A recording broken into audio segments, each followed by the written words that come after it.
इस युग में महान साधना है नाम, नाम का जप, नाम का कीर्तन।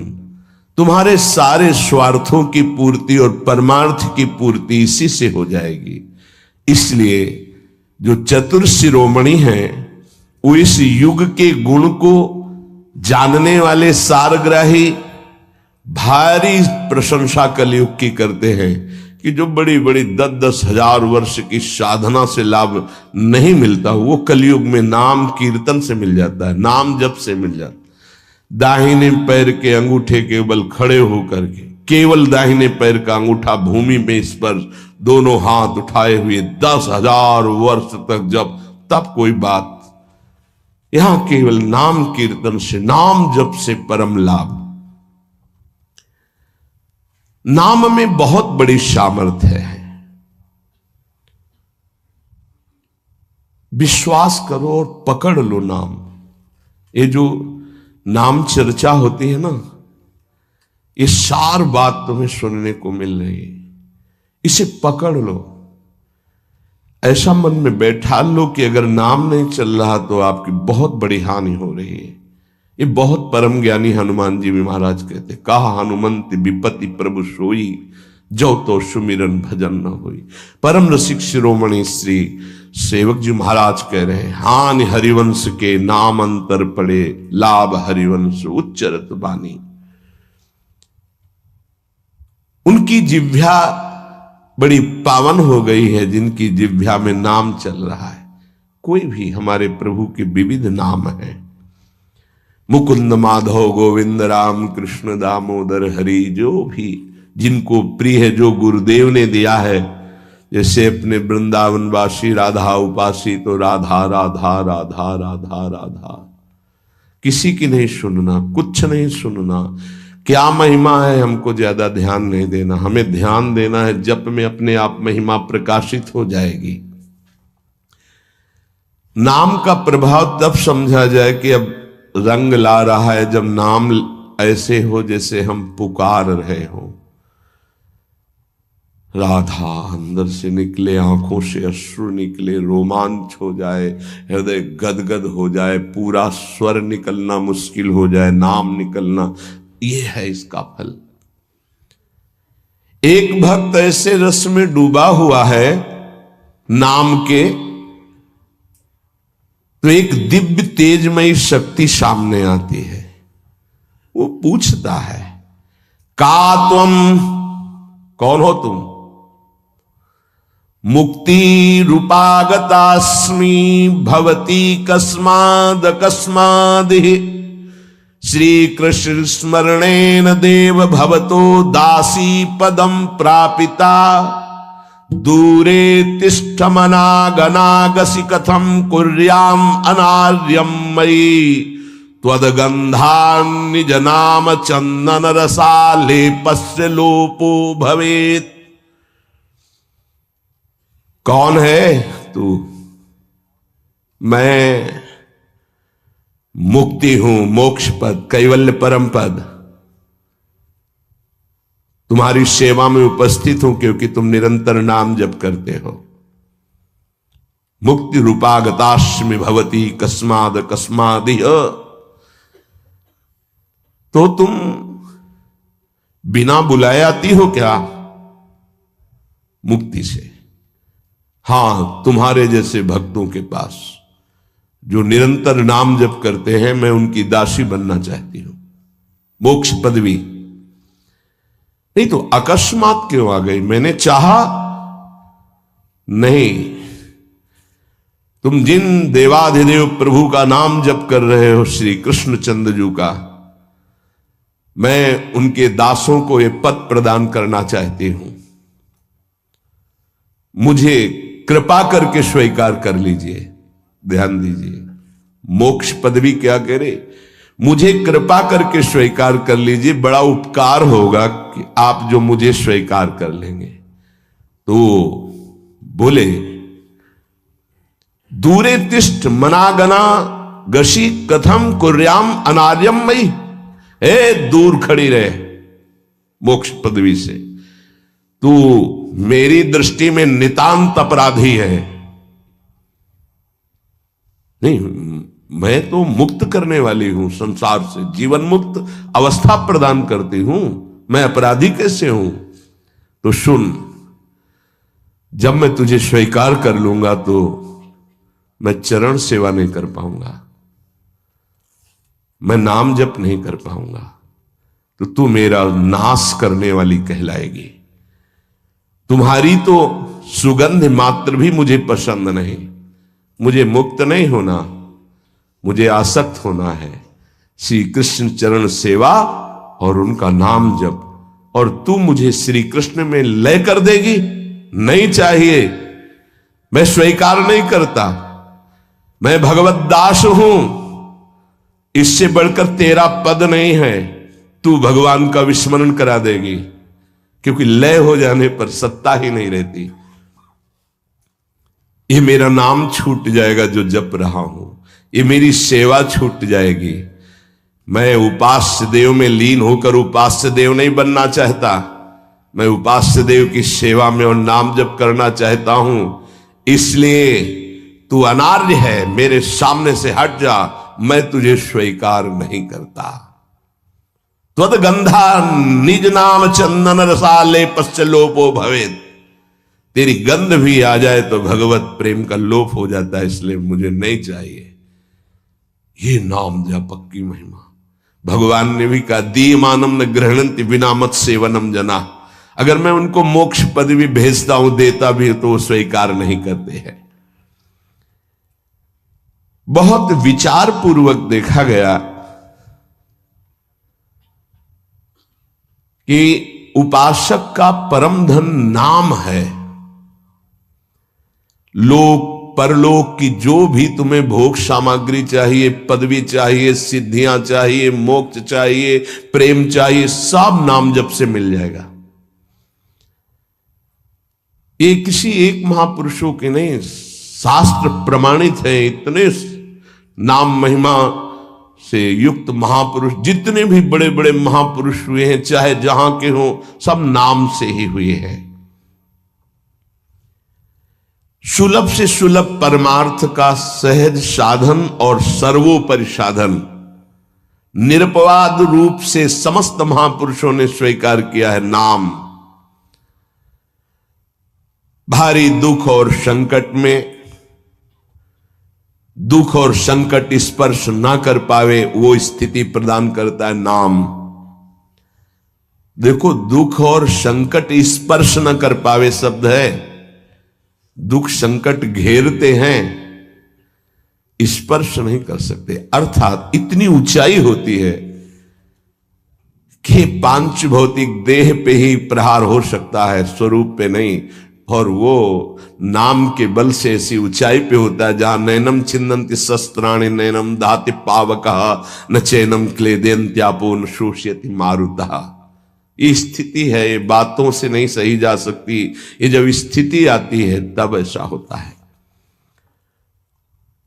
भविष्य में कोई ऐसा दुख नहीं है जो नाम जापक को आके स्पर्श कर सके, विचलित कर सके। इसलिए साधकों को सिद्धावस्था प्रदान करने वाला एकमात्र साधन नाम है। पकड़ लीजिए।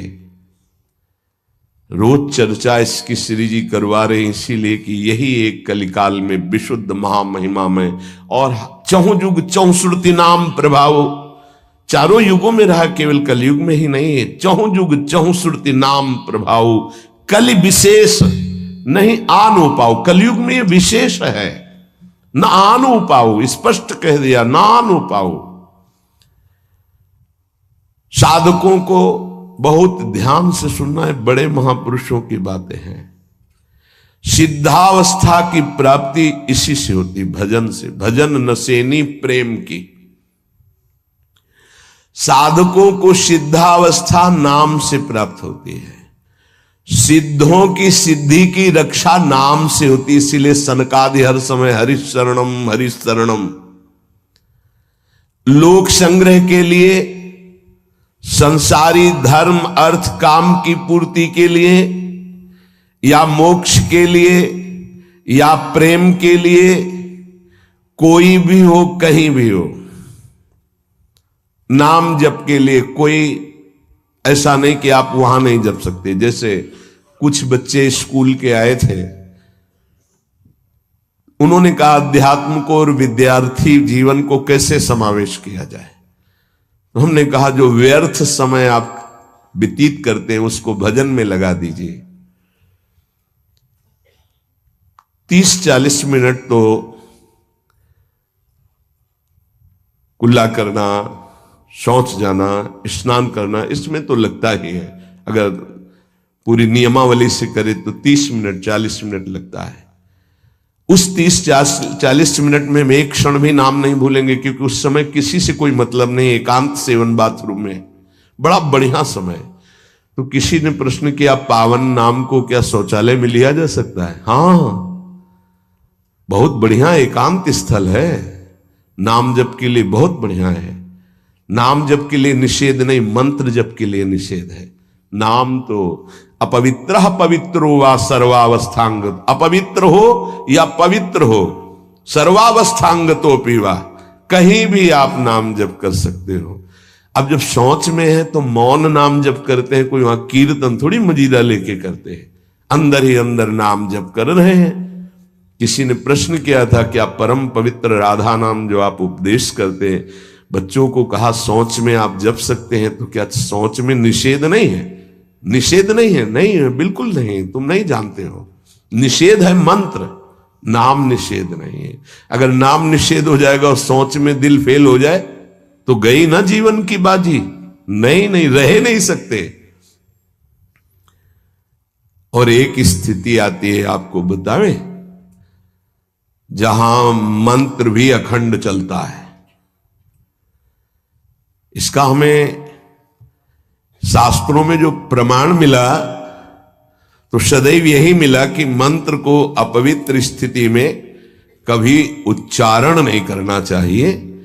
पर एक हमको जब स्वाध्याय में ये पहली बार हमें मिला, तंत्र सार नामक ग्रंथ है, उसमें मिला कि यदि साधक की ऐसी परिपक्व अवस्था हो गई है कि मंत्र रुकता ही नहीं है मानसिक, तो इसमें पाया गया कि असुचिर्वा शुचिर्वापी गच्छंस्तिष्ठं स्वपन्नपि मंत्रैक शरणो विद्वान मनसैवं सदाभ्यसेत न दोषो मानसे जापे सर्वदेशेपि सर्वदा जपनिष्ठो द्विज श्रेष्ठो खिल यज्ञ फलम लभेत। बहुत वर्षों से अभ्यास हो गया मंत्र का, मंत्राकार वृत्ति है, अब वो शौच में बैठा है, वो जप नहीं रहा, उसकी वृत्ति ही मंत्राकार है। मनसैवम सदाभ्यसेत, उसने मन से सदाभ्यास किया है, अब मन मंत्रमय हो गया है, शरीर से शौच हो रही, वो मन मंत्राकार है।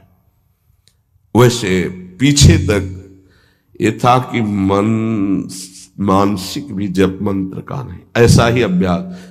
ये जिस दिन मिला बहुत युद्ध करना पड़ा, जो मानसिक एक अभ्यास, तो उसमें बताया असुचिर व सुचिर वापी, अपवित्र है या पवित्र दशा में है, गच्छंस्तिष्ठं स्वपन्नपि, वो चल रहा है या बैठा है, किसी भी स्थिति में लेटा है सैया पे, मंत्रैक शरणो विद्वान मनसैवम सदाभ्यसेत, उसका अभ्यास है तो सदैव उसके मंत्र चलेगा। न दोषो मानसे जापे, वो जब कर नहीं रहा, स्थिति उसकी है मंत्राकार। सर्वदेशेपि सर्वदा, तो बोले जपनिष्ठो द्विज श्रेष्ठो खिल यज्ञ फलम लभेत, वो महान जप यज्ञ का अखिल फल प्राप्त कर चुका है। अवधूत स्थिति, ये हमें अभी तक नहीं मिला था, पूरा जीवन हो गया। जहां जहां निष्कर्ष निकला है तो यही निकला है, मंत्र पवित्र अवस्था। तो साधक मनमानी न करे। ये उन सिद्धों की बात है जिनकी मंत्राकार वृत्ति हो गई है, अब मन मंत्रमय हो चुका है, अब वो जप नहीं रहे, अब वो मंत्र मन में है, ध्यान में बसा हुआ। कैसे छूटे वो? सदाभ्यास से वो सदाभ्यास किया, सैया में बैठा, चल फिर रहा जैसे। अब असुचिर सुचिर हुआ, अब खत्म उसका खेल। लेकिन ये आखिरी स्थिति है, प्रारंभ में सावधान रहकर नाम कहीं जप सकते। देखो इसमें तो मंत्र के लिए भी कह दिया, स्थिति है ये स्थिति। जैसे भगवान ऋषभदेव शौच किए हुए उसी में लौट रहे हैं, भागवत में पढ़ के देखना। शौच किए हुए हैं, परमहंस संहिता श्रीमद् भागवत है, और वो स्वयं दर्शा रहे हैं अवधूत महापुरुषों की स्थिति। तो शौच में लौट रहे परमानंद निमग्न भगवत स्वरूप में स्थित। नाम जप के लिए तो बिल्कुल खुला छूट है, कहीं भी आप जप सकते हैं। उपासक इसमें ना ध्यान दे करके, देश का बंधन है, ना समय का बंधन है, ना स्थान का बंधन है, ना अवस्था का बंधन है, ना परिस्थिति का। हर अवस्था में, हर परिस्थिति में, हर देश में, हर जगह में, हर समय में आप नाम जप कर सकते हैं, कोई संशय नहीं। सबसे महान भाग्यशाली उपासक जो नाम को पकड़ ले। वैसे तो किसी भी रूप में नाम जप करो, पर नाम व्यर्थ नहीं जाता। पहले नाम जप करोगे तो उसका प्रभाव होगा गुरु की प्राप्ति। किसी महान योग्य नाम जापक गुरुदेव के द्वारा जब नाम प्रदान किया जाता है तो बहुत कृपा करके वो शीघ्र ही बसने लगता है मन में, हमारी बुद्धि में, हमारी जिह्वा में, हमारी कंठ में, हमारी परावाणी में। परापश्यंती मध्यमा वैखरी, चारों वाणियों में गुरु प्रताप से नाम जागृत हो जाता है। वैसे तो कैसे भी नाम जप करो मंगल होगा, नाम जप का फल होगा, गुरुदेव की प्राप्ति हो। गुरुदेव से जो नाम मिलेगा बोले बहुत ही महामहिम और शीघ्र ऊंचाई पर पहुंचाना। प्रायः हर महापुरुषों के वचनों में गुरुदेव के द्वारा नाम ग्रहण करने की बात आई है। इसलिए अध्यात्म मार्ग में गुरुवाणी, संप्रदाय, उपासना की परंपरा, इसका बहुत बड़ा महत्व है। अधिकारी गुरु जब प्राप्त हो जाता है और नामोपदेश करता है तो उसके साथ उसकी नाम की जपी हुई शक्ति भी जाती है। जो गुरुदेव जीवन भर नाम जप कर रहे हैं वो बोले कि आप अमुक नाम जप करो, तो नाम ही केवल नहीं गया, नाम जप की शक्ति उस शिष्य के पास गई और उसकी रुचि बढ़ गई उस नाम में। नाम के साथ गुरु की शक्ति जाती है। अधिकारी गुरु केवल नामोपदेश नहीं करता, नाम के साथ शक्तिपात करता है, शक्ति प्रदान करता है। इसका फल यह होता है कि साधक अनादिकाल के पाप अनावरण, जो पाप हैं उनसे अनावरण होने लगता है, हटने लगता है। ये कृपा केवल देखो, गुरु भी नहीं बनाया और दूर से नाम स्वीकार कर लिया, राधा राधा राधा, यूट्यूब से अनावरण होने लगा। मांस छोड़ दिया, मदिरा छोड़ दिया, गंदे आचरण छोड़ दिए, आगे बढ़ने लगे। 6 महीना साल भर के बाद दर्शन हुआ परस्पर और वो कह रहे 1 साल से सब छूट गया है और ऐसे ऐसे हमारा परमार्थ का साधन। विक्षेप देने वाली, आवरण देने वाली, मल वाली वृत्तियां सब दूर होने लगती हैं गुरु प्रसाद से। प्रभु का नाम उसके हृदय में जाकर प्रेम के अनुकूल, जैसे किसान अपनी खेती को जोत कर बीज बो करके फसल उगाता है, ऐसे गुरुदेव द्वारा नाम जब जाता है तो हृदय को निर्मल करता है, मल विक्षेप आवरण की शक्तियों को हटाता है और प्रेम के अनुकूल करता है। इसी कारण अपार महिमा गुरुदेव की है। प्रभु का नाम प्रभावशाली है, पर गुरुदेव प्रदत्त विशेष लाभ। गुरु के जीवन का नाम जप का प्रभाव, अनुभव, जो संपूर्ण भाव अपने गुरुदेव में रखता है।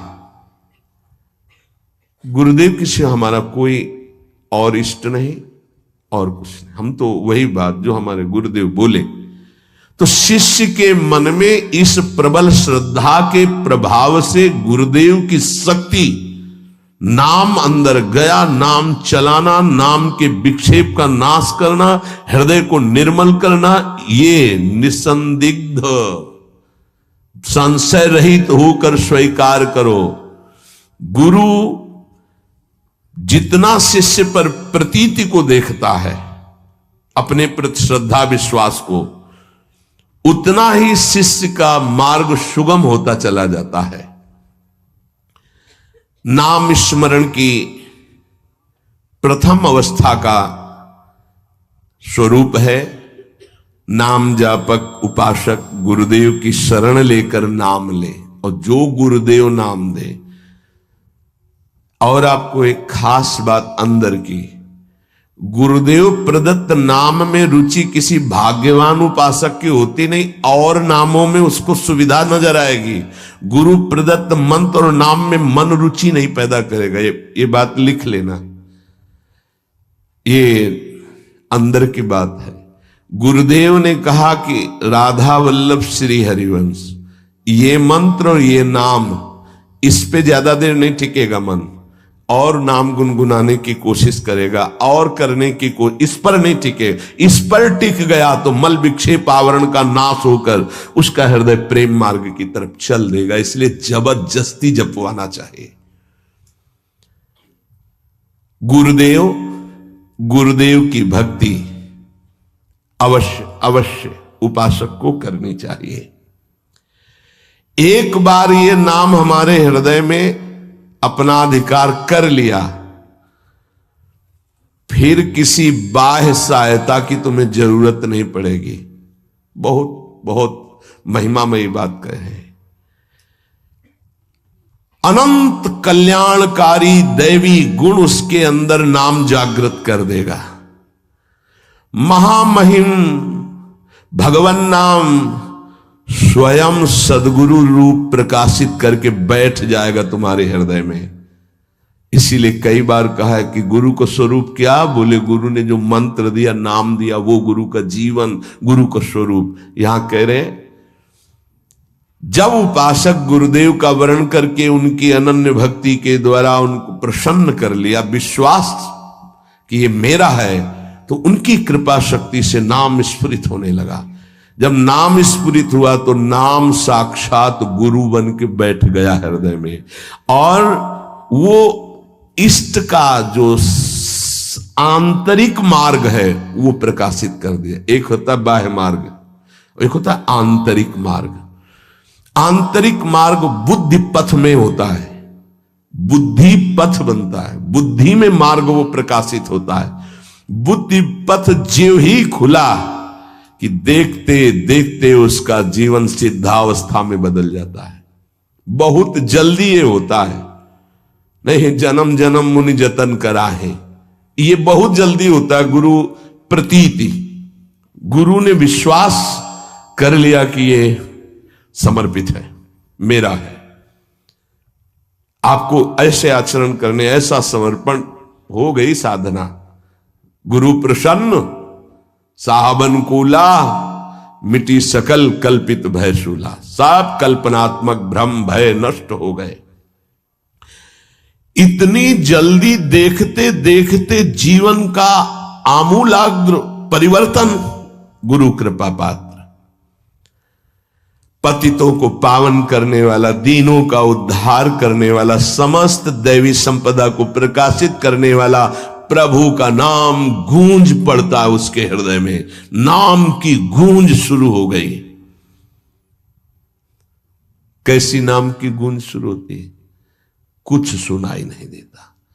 हजारों के कोलाहल में बस ऐसे जैसे जंगल में चिड़ियां चहचहा रही है, कुछ पकड़ में नहीं आ रहा, केवल नाम ही सुनाई दे रहा। बस नाम की गूंज जब हृदय में शुरू होती, कोई भी नहीं रोक सकता, कोई भी नहीं रोक सकता। इसलिए नाम, आपसे प्रार्थना है कि आप नाम को पकड़ लीजिए, नाम आपको पकड़ लेगा। वृंदावन में तो ये बहुत जल्दी होता है। यहां फिरे स्वार्थ आपने भजन गए फिरे बाह,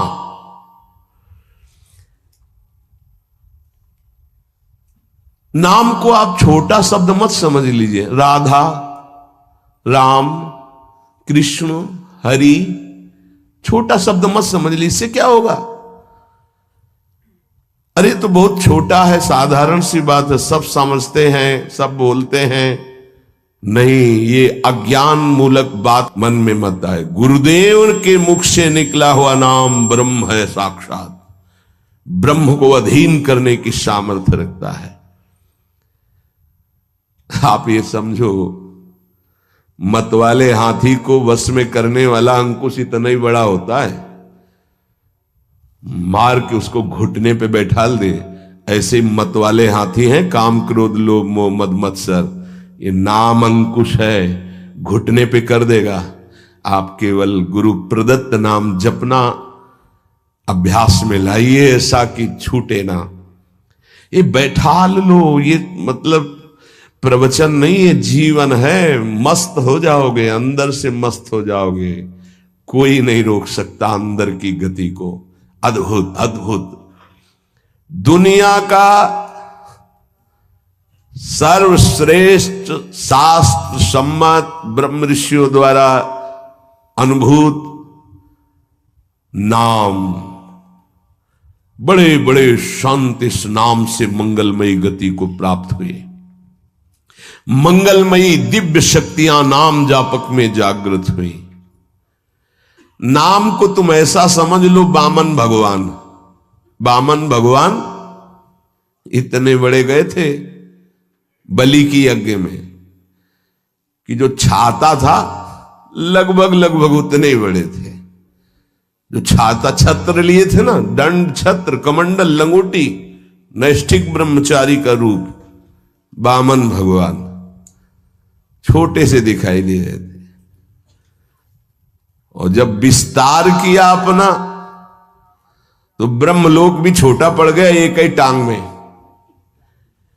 कह रहे हैं नाम को वामन भगवान समझो, दिखाई दे रहा राधा, बहुत छोटा सा। भूल मत कर लेना कि बहुत छोटा राधा है नाम है, या राम नाम है, या कृष्ण नाम है, हरि। क्या होगा इससे? बोले जब ये अपना वास्तविक स्वरूप करेगा तो वामन भगवान को भी पीछे कर देगा। क्यों? वामन भगवान को भगवान ने तो नापा था एक पैर, दो पैर। ये अनंत ब्रह्मांडों में केवल एक ही है।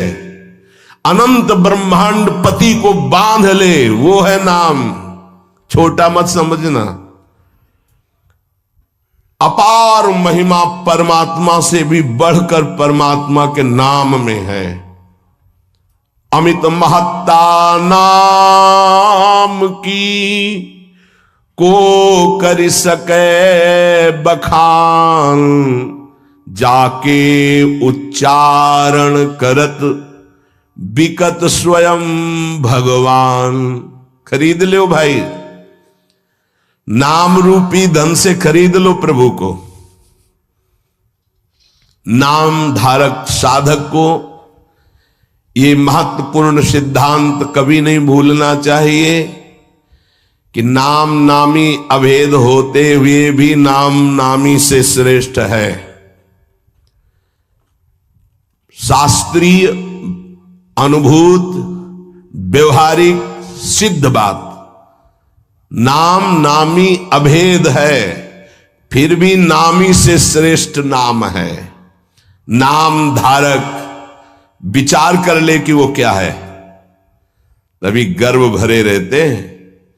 नाम नामी अभेद है, शास्त्रीय, अनुभूत, व्यवहारिक, सिद्ध बात, पर नामी से भी श्रेष्ठ नाम है। और उस नाम को नाम धारक धारण किए हुए है, वो क्या है? मस्ती मम भक्ति युक्तो भुवनम पुनात। ये घिघियाना बंद करो। काम है, क्रोध है, लोभ है, मोह है, मद है, मत्सर, ये मार रहे हैं, ये चाहिए, वो चाहिए, कुछ नहीं। नाम चलाओ, देखो तुम कितने महान हो। जागृत हो जाएगी तुम्हारी शक्ति जिसे तुम खो चुके हो भोगों में। अधिकारी साधक जब नाम जप करता है तब अनुभवों की बौछार शुरू हो जाती है। ये देह पिंड चाहे पुरुष शरीर हो चाहे स्त्री शरीर हो, कोई खास बात नहीं इसमें। इसमें खास बात है भगवान की प्राप्ति कर लेना। खास बात है तुम्हारा चिंतन दिव्य हो जाना। खास बात है इस शरीर से सबकी सेवा बन जाए। माता पिता भाई बंधु परिवार समाज राष्ट्र धर्म भगवान सबकी सेवा बन जाए तो ये शरीर सार्थक हुआ। नहीं क्या मांस का पिंड है, रक्त संचरित नसनाड़ियां हड्डी त्वचा और इसमें जो डालो मलमूत्र बन गया। जितने द्वार हैं उनका सबको परिचय है ही है। कौन से सुख के लिए परस्पर शरीर में आकर्षण होता है? सच्चिदानंद सुख की लालसा वाला शारीरिक सुख के भोग में यदि अनेक जीवन व्यतीत करने के बाद ये भी जीवन व्यतीत कर दिया तो हाथ क्या लगेगा? इतना जीवन व्यतीत कर दिया, क्या हाथ लगा? बहुत विवेक विचार की जरूरत है।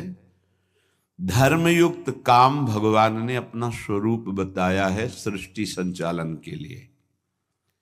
यदि विवाह पाणिग्रहण संस्कार करके संतानोत्पत्ति के लिए विधान किया गया है तो वो धर्मयुक्त काम है, व्यभिचार वहां भी नहीं, धर्मयुक्त काम। अन्यथा धर्म विरुद्ध यदि काम का सेवन किया जाए तो घोर पापाचरण बनने लगता है और मलिनता पे मलिनता होती चली जाती है। स्त्री रूपा मेध्य पिंडे मुंह रमृत धिया। हमारी बुद्धि इतनी मलिन हो गई है कि मलमूत्र के द्वार को अमृत पान का स्वरूप समझते हैं। कितनी निकृष्ट बुद्धि है। इन शरीरों पे है क्या? ऊपर के द्वार देखो, आंख से कीचड़ निकले, नाक से कितनी खखार के थूको, वमन करके देखो। नीचे के द्वार तो दुर्गंध युक्त मलमूत्र के ही है। किन भोगों में तुम अमृत पान करना चाहते हो? स्त्री रूपा मेध्य पिंडे मुहु रमृत धिया नित्य लोलुभ्यमानम। नित्य तुम लुभायमान हो रहे हो कि अगर ये शरीर भोगने को मिल जाए, ये शरीर मिल जाए तो हमारा जीवन धन्य हो जाए। नित्य लोलुभ्यमानम है क्या? थोड़ा विवेक से विचार करके देखो। धर्मयुक्त संतानोत्पत्ति के लिए भगवान ने आदेश किया है। मनमुखी चाल चल करके मनोरंजन करने के लिए ये नहीं बना हुआ है। फंसते चले जाओगे, अमृत की लालसा से मृत होते चले जाओगे। तुम्हारे विचार मृत, तुम्हारे आचरण मृत, तुम्हारा शरीर मृत, तुम्हारी चेष्टा मृत, क्योंकि मृत लोक में हो। इसका नाम मृत्यु लोक है और खोज रहे हो अमृत। चक्षुर्न क्षुद्र जीवैरपि विहितो। ये नेत्र मिथ्या रूप में लुभायमान हो रहे हैं। चमड़ी ऊपर से गोरी पीली जैसी भी, उसी में हम आसक्त हो रहे हैं। इतने आसक्त हो रहे हैं। परसों एक नवयुवक भाई प्रश्न एकांतिक में कह रहे, जिया नहीं जा रहा, हमको हमारी मित्र ने धोखा दे दिया और हालत भी ऐसी थी कि करुणा लग रही थी कि कृपा करें प्रभु और इनकी बुद्धि को इस दलदल से निकालें। वो जीवन से हारा हुआ व्यक्ति बैठा हुआ है केवल एक बात में कि उसको उसके किसी मित्र ने, मतलब स्त्री शरीर ने उसको धोखा दे के दूसरे से ब्याह कर लिया। धोखा दे के मतलब मन की गति है, इसमें धोखा और सही का क्षेत्र नहीं है। ये तो विचरण करता रहता है, आज ये आज ये आज ये। इसका कोई बिरला इसकी इस गति को रोक दे, वही साधना परायण साधक कहा जाता है। पर ऐसा नहीं होता है। जहां तुमसे बढ़कर कोई मिला तो वहां दृष्टि उसकी जम जाएगी, तुम्हें छोड़ देगा। संसार का खेल यही है। तुम्हारा प्यार अगर सही ठिकाने पे पहुंच जाए तो सार्थक हो जाए। वो प्यार मूर्ति प्रेम की खिलौना दो खेलत हैं प्रेम खेल, प्रियालाल, इनसे प्रेम हो जाए तो निहाल हो जाओगे। पर इनसे प्रेम करने के लिए कठिनता है। पहले सर्वत्र से राग हटावे तो इनसे प्रेम होता है, अन्यथा नहीं। सर्वत्र की ममता बटोर कर इनके चरणों में तब प्रेम होता है। बोले नेत्र दूषित हो गए बस यही देखते हुए। यही दुर्दशा है जीव की। सामने भगवान है चराचर जगत के हृदय में, उनको कोई नहीं देखना चाहता, और बाहरी केवल चमड़े को देख करके हम आकर्षित हो रहे हैं। ये चमड़ी ज्यादा दिन नहीं टिकेगी। जिसकी तुम देख रहे हो उसकी और तुम्हारी भी, ये नष्ट होने वाली है। इन्हीं को शासन में साधक रखता है। नेत्रेंद्री हम जहां चाहें वहीं जाएगी, अन्यथा नहीं जाएगी। अभ्यास कीजिए नाम जप के द्वारा। ऐसे थोड़ी कि बात कर रहे हो किसी संत से भगवत चर्चा और तुम्हारी दृष्टि जा रही बार बार, और इतनी हिम्मत तुम्हारी कि भगवत भाव के वातावरण में तुम्हारी अशुद्ध वृत्ति उधर देखने की कोशिश कर रही। क्या देख रहे हो? चुप हो, एकदम शांत। चक्षुर्न क्षुद्र जीवैरपि विहित मृषा मानना अत्यंत मग्नाहा। ये क्षुद्र जीव समझ नहीं पा रहे कि नेत्र किसके लिए मिले हैं। ये नेत्र मिले भगवत साक्षात्कार के लिए। ये विचार करो 5 मिनट आंख बंद करके, अगर ऐसे ही तुम्हारी आंखें छीन ली जाएं तो सोचो कैसा तुम्हारा जीवन होगा। जिन आंखों से तुम गंदी बातें कर रहे हो, गंदी बातें देख रहे हो, यही आंखें भगवान छीन लेते तुम्हारी, तो क्या तुम्हारा जीवन होता। आज तुम्हें भगवान ने आंख दी है, तुम इससे धर्म का दर्शन करो, सब में भगवत दर्शन करो, श्री विग्रह के दर्शन करो, संत दर्शन करो, नेत्र पावन करो। नेत्रों को दूषित कर लिया और मिथ्या देह सम्मान को तुमने सुख मान लिया। 4 लोग नमस्कार किए तो तुम अपने को श्रेष्ठ समझ लिए। किंचन मात्र भी कोई श्रेष्ठ नहीं है। ये पंचभूत शरीर सबके उसी सामग्री से बने हुए हैं।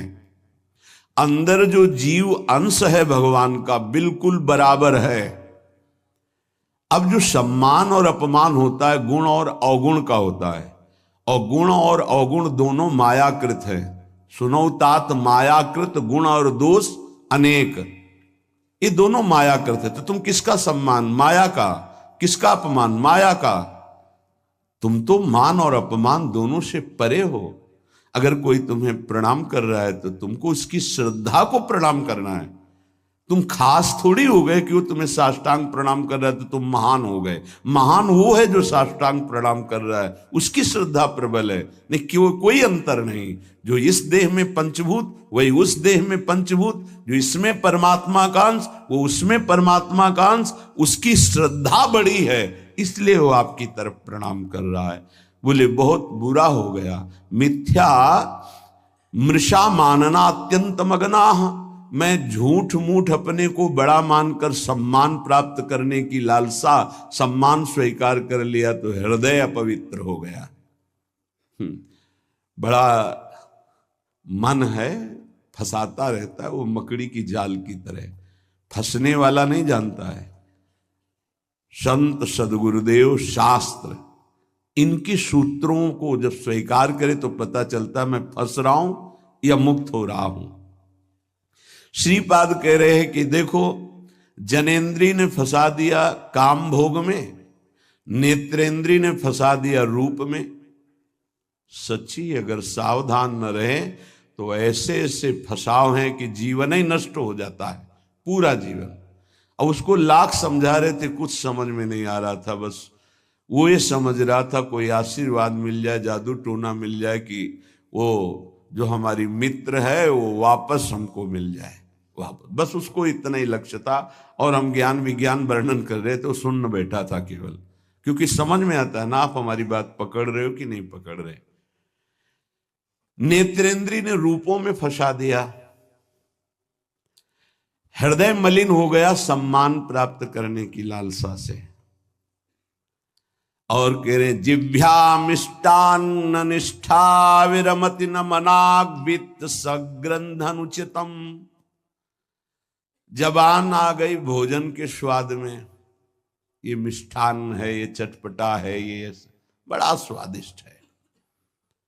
जिभ्या रसेंद्री यदि भोजन के स्वाद में मगन है तो राधा नाम सुधा रसम का स्वाद नहीं ले पाएगी।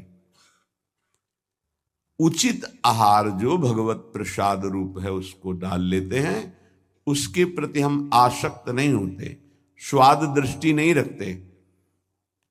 पूर्व के संत भगवान के दर्शन होते थे, खप्पर रखते थे नारियल का, नारायण नारायण, दाल खीर रोटी जो भी मिला खप्पर में डाला मिलाया। स्वाद से मतलब नहीं, प्राण पोषण से मतलब है। और यहाँ धनिया की चटनी अलग, टमाटर की चटनी अलग, भरौआ मिर्च अलग, ये अलग ये अलग, तो फिर राधा नाम सुधा रसम भूल जाओ। ये 2 अंगुल की जबान है, बस इतने में सारा खेल है। यहां से नीचे उतरने पर कोई स्वाद नहीं है, भाई इतने में घुमाने का स्वाद है, और अच्छे अच्छे इसी में फंस जाते हैं। जिसकी रसेंद्री विजयी नहीं हुआ रसेंद्री से, वो हर इंद्री का विजयी होने पर भी विजयी नहीं माना जाता। रसेंद्री विजयी जनेन्द्री विजयी जरूर होगा, और रसेंद्री जनेन्द्री विजयी संपूर्ण इंद्रियों का विजेता माना जाता है। धैर्यवान उसे ही कहते हैं जो 2 इंद्रियों को काबू में कर ले, रसेंद्री और जनेन्द्री। रसेंद्री मिष्टान्न आदि भोग पकवान पाने के लिए लोलुप जीवन हो गया, पेट बढ़ करके छाती से 1 बीता ऊंचा हो गया है।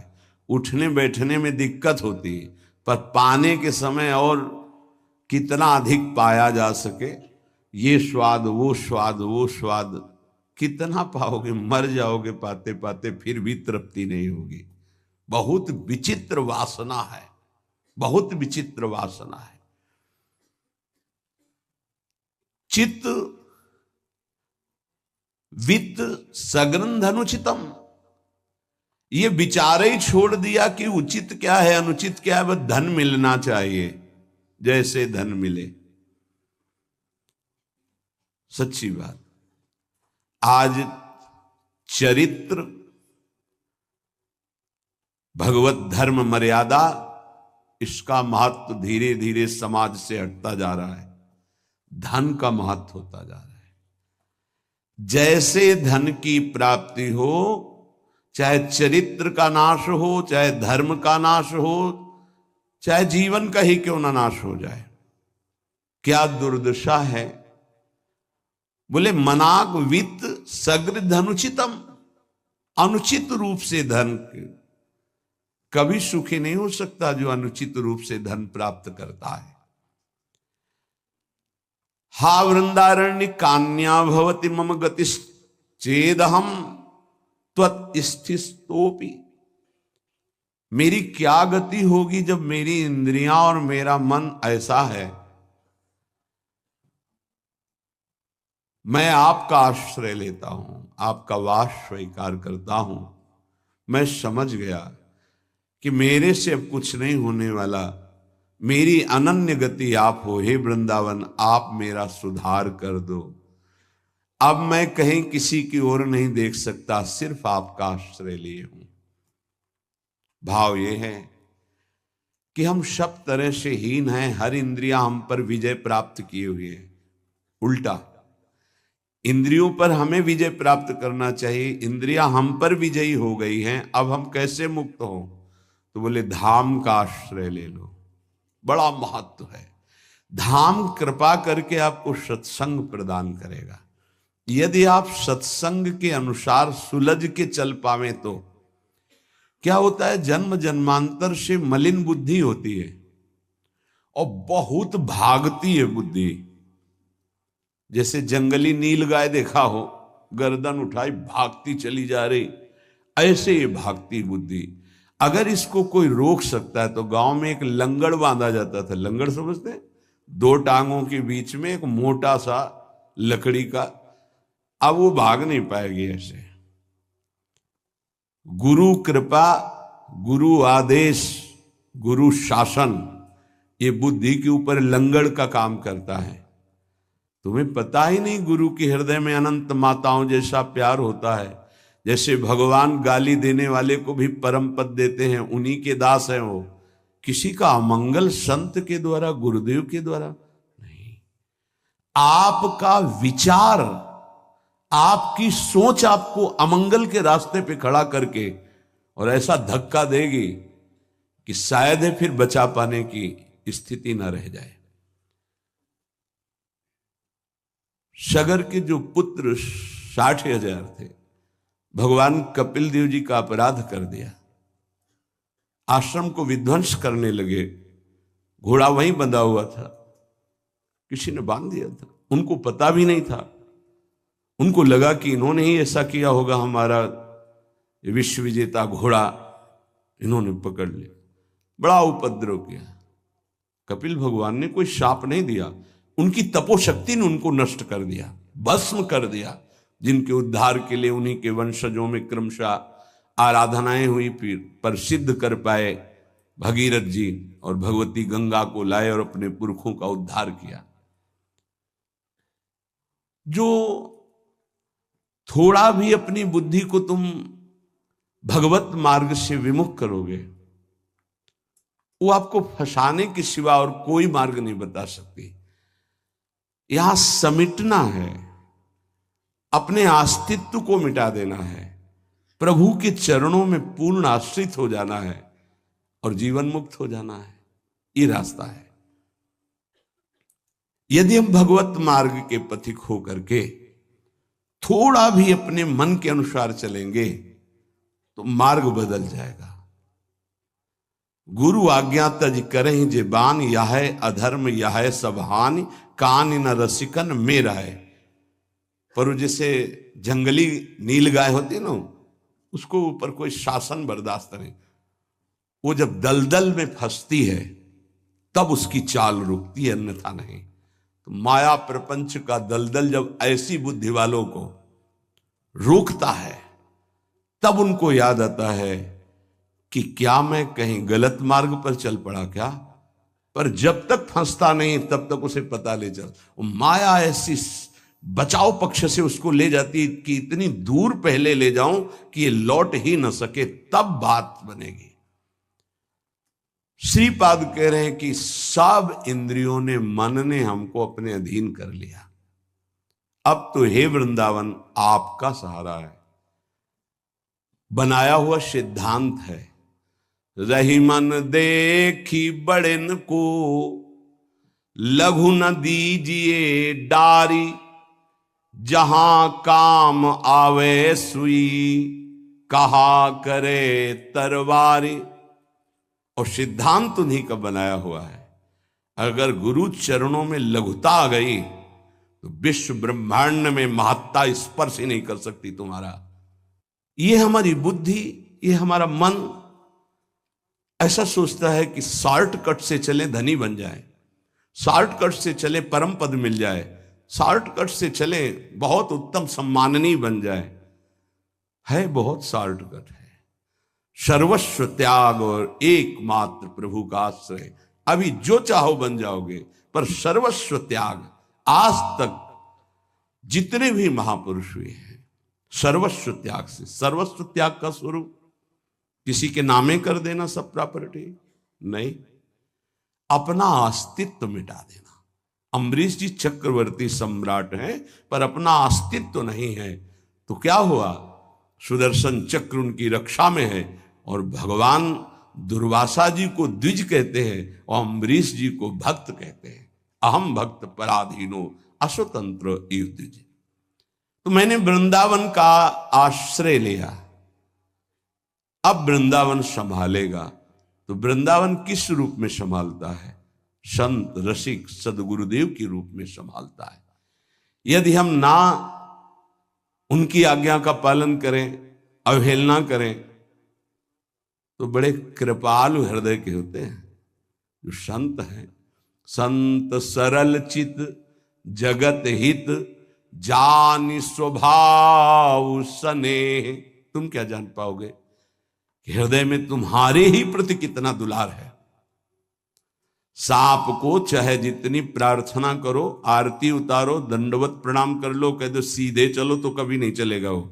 उसकी चाल ही टेढ़ी होती सांप की तरह। ऐसे जो कुटिल बुद्धि के होते हैं, हाथ जोड़ो, पैर छुओ, दुलार करो, गले लगाओ, जीवन दे दो, लेकिन वो सांप की तरह ही कुटिल बुद्धि से चलेंगे। उनका जो विषैला स्वभाव है वो उनकी आध्यात्मिक शक्ति का नाश करता है। उनको लगता है मैं बहुत बड़ा अध्यात्म कर रहा हूं,